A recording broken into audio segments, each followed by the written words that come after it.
जब हम जीवन में किसी बहुत विकसित मनुष्य से मिलते हैं तो हमारे भीतर भी इसकी कामना होती है कि हम भी ऐसे विकसित हो जाए।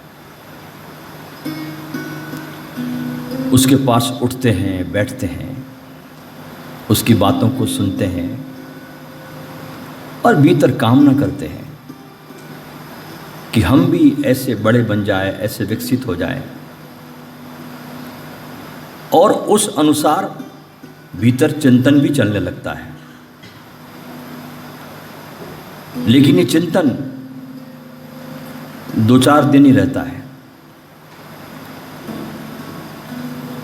क्योंकि जैसे ही आपने अपने इस मन की बात को अपने आसपास के मित्रों को बताना शुरू किया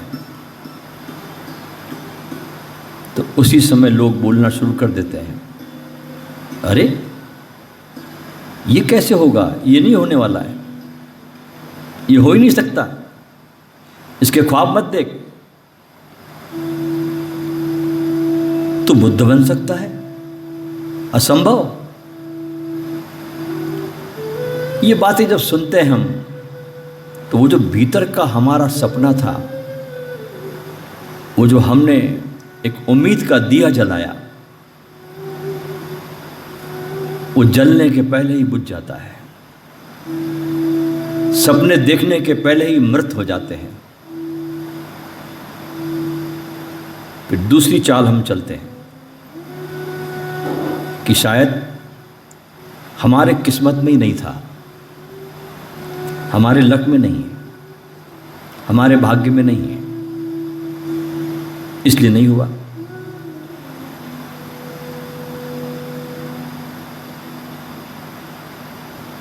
चंद्रगुप्त मौर्य ने एक बार चाणक्य से पूछा कि जब सब कुछ जो लिखा हुआ है वही होता है इस संसार में, कहते हैं ना, हम लोग अक्सर कहते हैं जो तकदीर में लिखा है वही होगा। तो चंद्रगुप्त मौर्य पूछता है चाणक्य से कि जब तकदीर में लिखा हुआ होता है वही होता है तो फिर कोशिश क्यों करनी चाहिए? जब वो लिखा हुआ ही होता है तो कोशिश क्यों करनी चाहिए? तो चाणक्य ने बड़ी अनूठी बात बोली। चाणक्य कहता है कि हो सकता है कि तकदीर में यह लिखा हो कि कोशिश करने से ही होगा।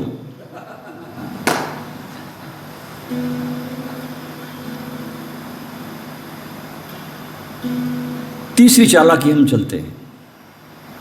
ये हमारी चालाकियां देखिए कैसे, बहुत हम संसार के सब कामों में तो हम कहते नहीं कि भगवान की मर्जी होगी तब होगा,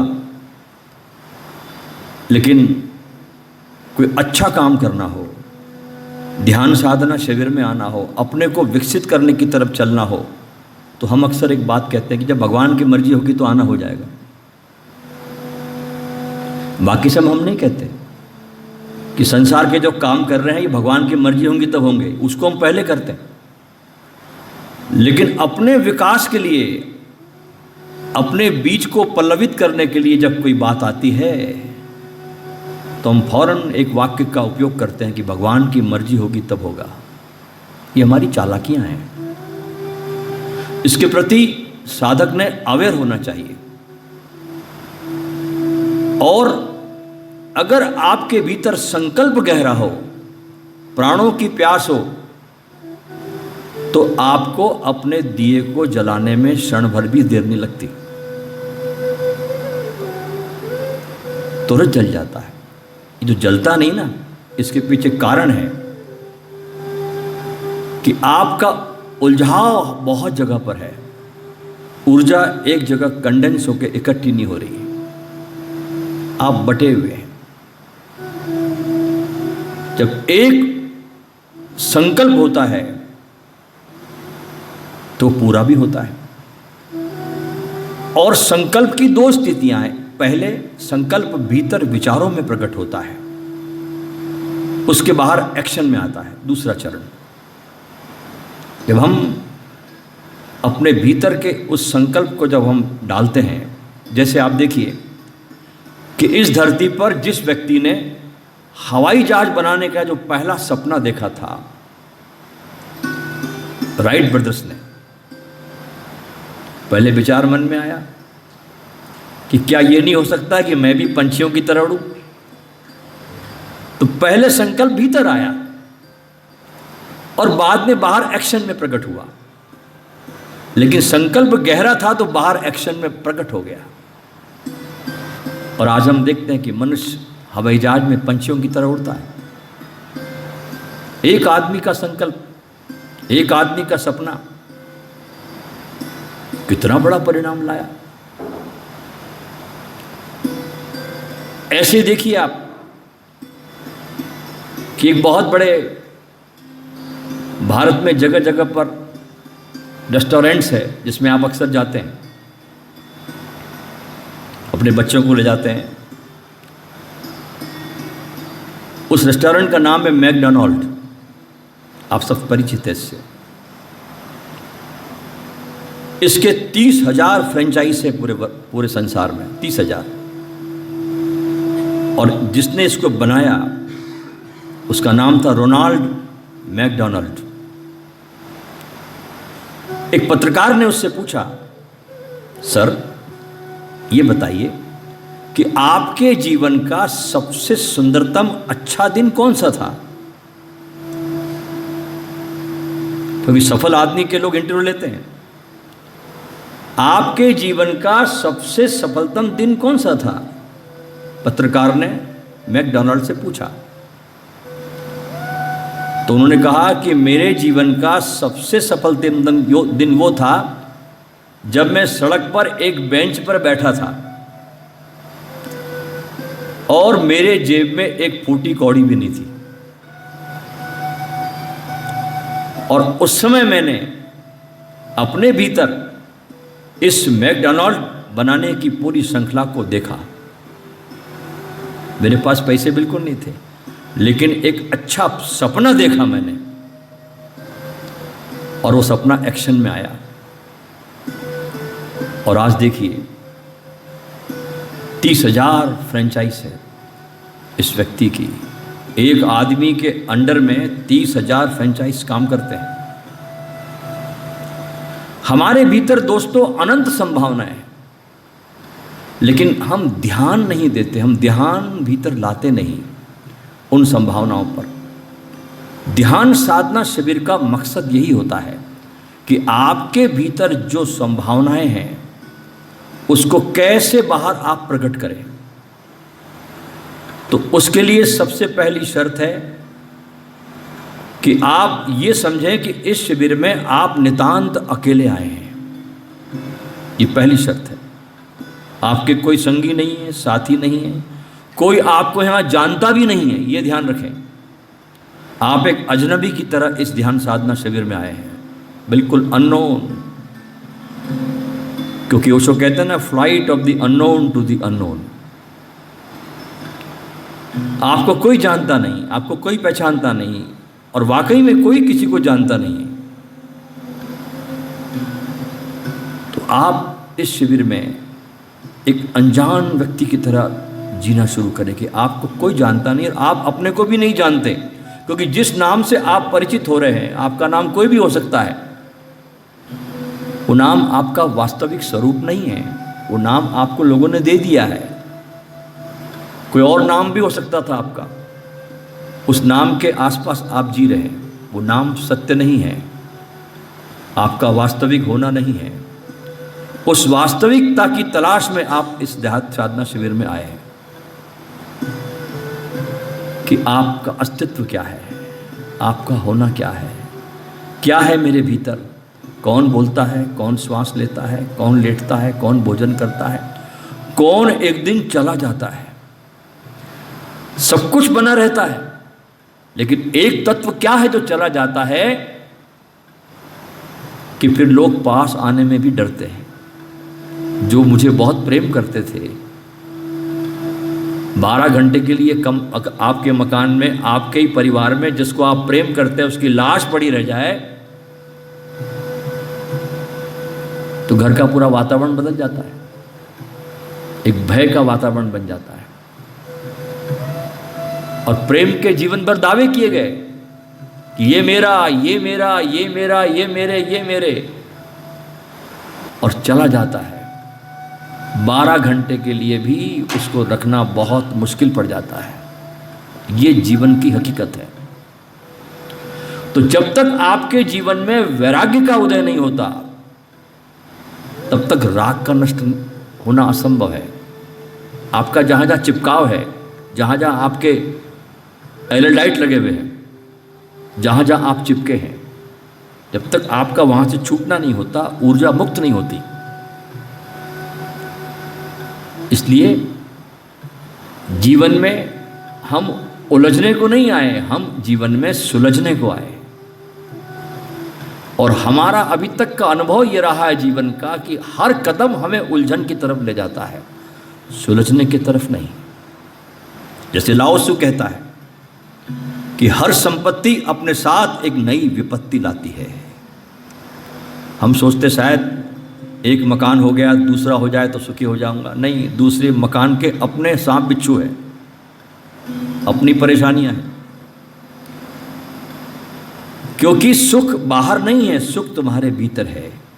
संसार में दौड़ना भी जरूरी है और संसार में रुकना भी जरूरी है। हम अक्सर देखते हैं कि व्यक्ति संसार में दौड़ते दौड़ते ही मर जाता है, रुकता कभी नहीं, दौड़ते दौड़ते कब्रिस्तान में गिर जाता है। कभी ऐसा मौका नहीं आता कि व्यक्ति थोड़ा रुका और सारी अपनी यात्रा का पुनर्अवलोकन किया कि अभी तक जहाँ पर मैं चला हूँ ये यात्रा मुझे कहाँ पर लेके आ गई। जरा देखो तो सही, मैं कहाँ आ गया हूँ, मैं कितना विकसित हुआ हूँ, मैं क्या मेरे भीतर फूल खिल गए हैं। इसको देखना ध्यान है। ध्यान सिर्फ क्रियाओं का नाम नहीं है कि आपने 1 घंटे का ध्यान किया, ध्यान पूरा हो गया। नहीं, ध्यान मल्टी डायमेंशनल है, बहुआयामी है ध्यान। आपको अपने जीवन को भी देखना है कि जीवन मुझे कहाँ लेकर आ गया, ये दौड़ मुझे कहाँ लेके आई। तो इससे फिर थोड़ा आपको मार्ग मिलेगा, आपको भीतर जाने की प्यास पैदा होगी। अभी आपका राग तो बाहर लगा हुआ है और आप भीतर जाने की कोशिश कर रहे हैं। कैसे जाओगे भीतर? आप जा ही नहीं सकते क्योंकि चिपकाव तो बाहर है आपका, कोशिश से व्यर्थ है। इसलिए जीवन जहां तक आपको ले आया है उसे बहुत खुली आंख से पहले देखें, बहुत अवलोकन करें अपना।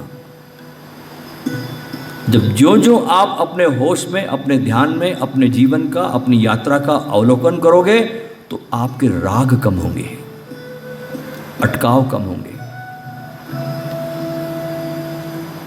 और जब अटकाव कम होंगे ऊर्जा वहां से मुक्त होगी, और ऊर्जा मुक्त होगी तो ऊर्जा को भीतर ले जाया जा सकता है। ये 3 दिन जो ध्यान से साधना शिविर में है, आपको इसलिए एकांत में रहना है, बातचीत नहीं। क्योंकि यहां आप किसी से भी संबंधित होने के लिए नहीं आए, क्योंकि आपकी आदत पड़ गई है। आदत एक मूर्छा है, एक बेहोशी है। सदा बातचीत करना आपकी एक हैबिट हो गई, एक बातचीत हो गई, आदत पड़ गई। इसलिए इस शिविर में आप बोलने को स्वतंत्र है, बोल सकते हैं आप, लेकिन बातचीत करने के लिए स्वतंत्र नहीं है। क्योंकि बोलना और बातचीत बिल्कुल 2 अलग अलग आयाम हैं।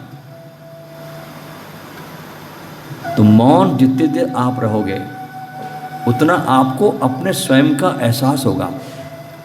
क्योंकि जैसे ही हम बातचीत करते हैं बेहोश हो जाते हैं। बातचीत बेहोश करती है हमें, और मौन हमें होश में लाता है।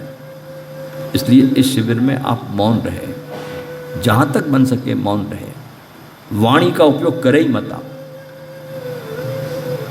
मौन में रहे, एकांत में रहे, प्रकृति के पास रहे। तो आपको धीरे धीरे अपना स्वाद मिलना शुरू होगा। अभी आप दूसरों में स्वाद खोज रहे हैं, किसी बातचीत के द्वारा, किसी मित्र के द्वारा, घूमने में फिरने में, कहीं स्वाद नहीं है। सब रस पीकर आपने देख लिए, सारे नींबू निचोड़ लिए आपने, सबका स्वाद खट्टा है। जब ये बात समझ में आ जाती है कि सब स्वाद खट्टे हैं, कितने भी नींबू निचोड़ लो स्वाद खट्टा ही मिलेगा, तब त्याग करना नहीं होता, त्याग हो जाता है। इसलिए वैराग्य को थोपा नहीं जाता। जीवन को बहुत होश में देखोगे, अवलोकन करोगे, बहुत ध्यान से देखोगे, अपने ही जीवन को, अपने ही आईने में अपने को देखोगे,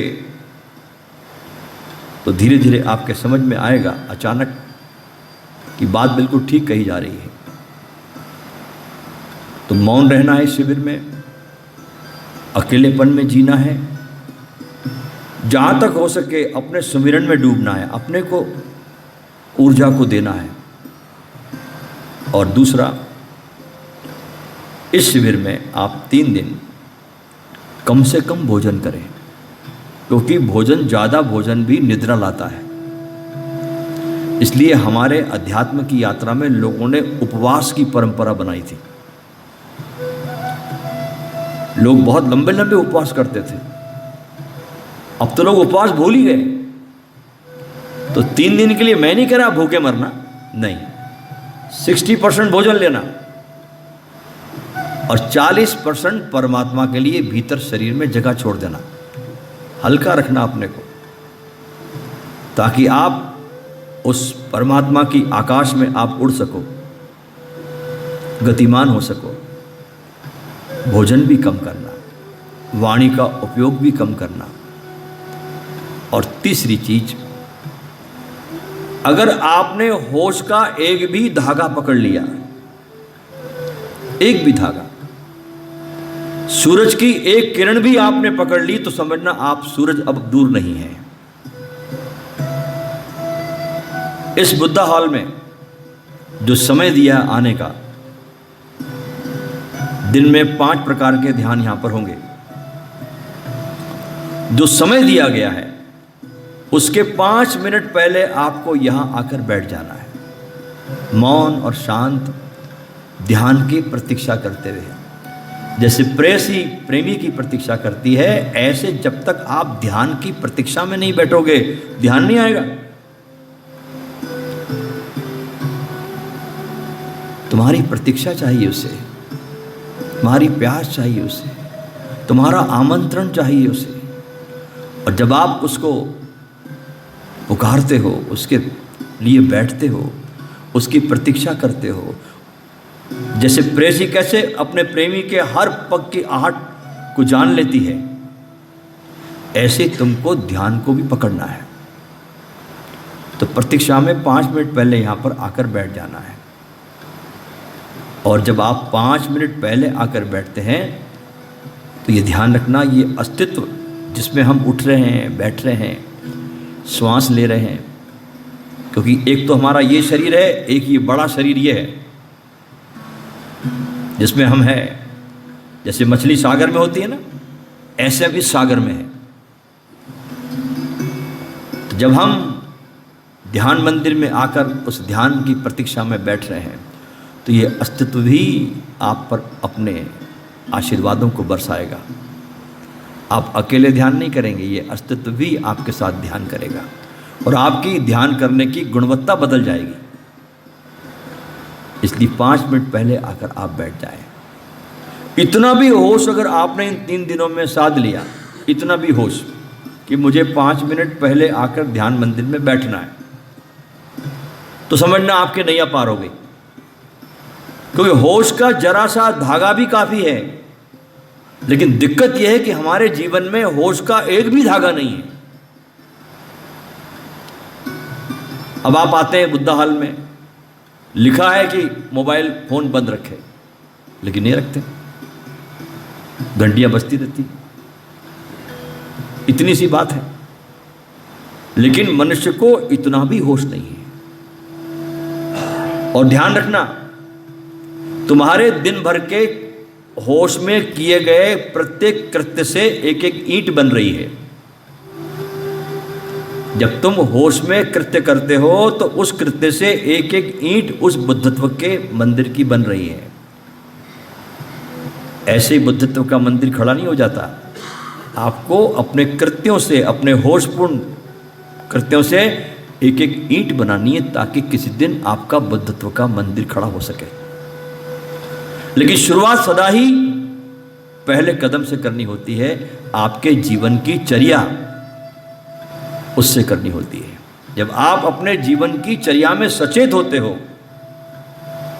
तब वहां से शुरुआत होती है। हम क्रियाएं तो कर लेते हैं और जीवन की चर्या में बेहोश हो जाते हैं। जीवन हमारा पूरी तरह से बेहोशी में डूबा हुआ है।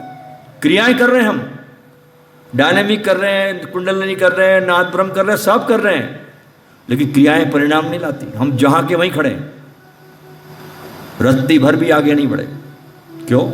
क्योंकि हमारे दिनचर्या में ध्यान नहीं है। और जब तक दिनचर्या में ध्यान नहीं आता, ध्यान बस एक सपना है, एक उठापटक है,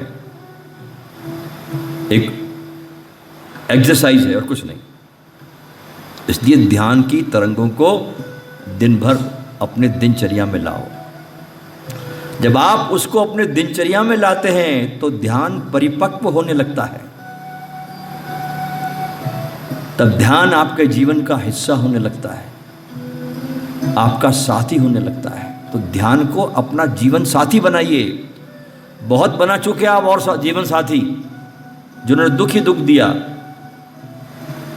अब आप ध्यान को अपना जीवन साथी बनाइए तो आप देखोगे ध्यान आपको सब कुछ भर देगा, सब कुछ दे देगा आपको। तो इस ध्यान शिविर में बहुत से संभावनाओं के आपके द्वार खुलने को है।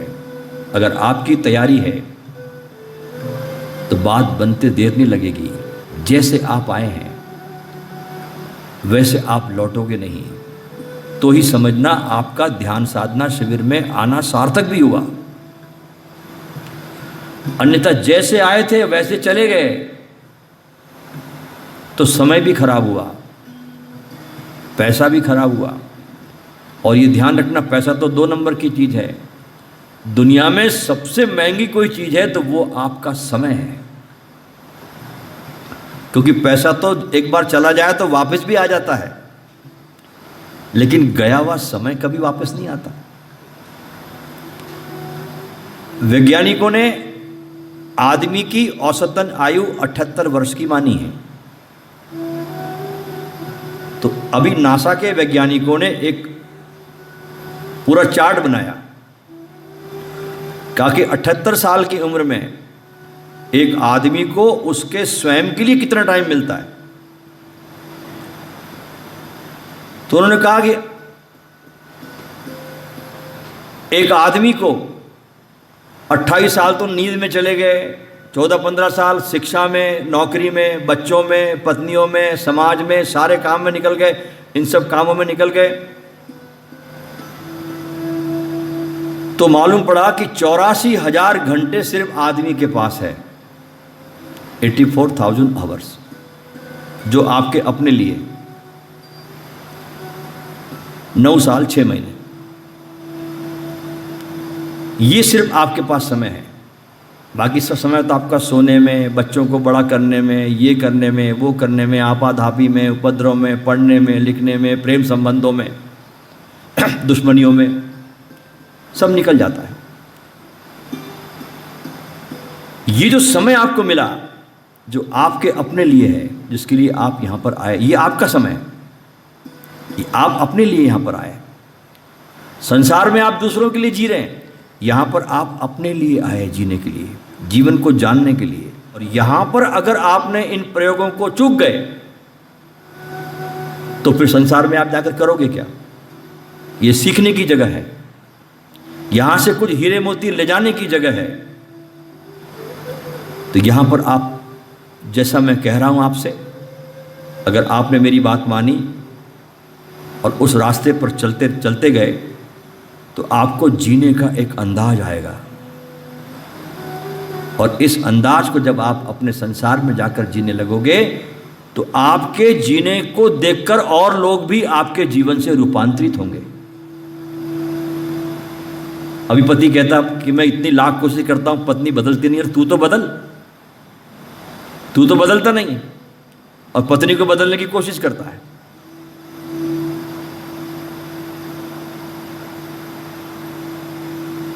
तो ये आपका रूपांतरण है। इस शिविर में रूपांतरित होके जाइए, और अवसर है।